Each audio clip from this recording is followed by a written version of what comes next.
Welcome to Proclaim, a presentation of the Catholic Diocese of Alexandria. Join us as we journey together through the Scriptures revealed to us by God. Good morning and welcome to Proclaim.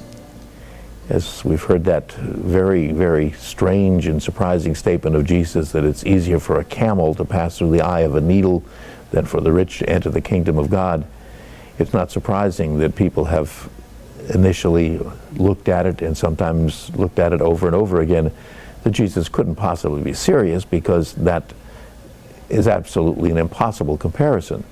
But that's exactly the point. There have been many attempts over the centuries to try to water down the impact of that statement.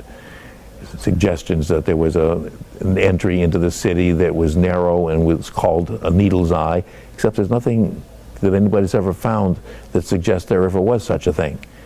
The idea that, well, the word for camel is not too different than that for a rope, and therefore what Jesus was really describing was the idea of something larger than thread, but certainly not something as large as a camel. But most of the suggestions like that are simply ignoring the fact that Jesus does make striking statements, and he makes them deliberately, so that there's no question that what he's saying is something that is totally out of their understanding. And we'll see that at this point as the discussion with his disciples will continue, in which we're told again that they're absolutely baffled by such a comparison that is beyond anyone's comprehension.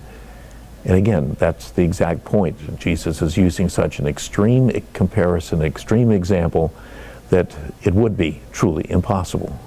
This program was brought to you by Kramer Funeral Home.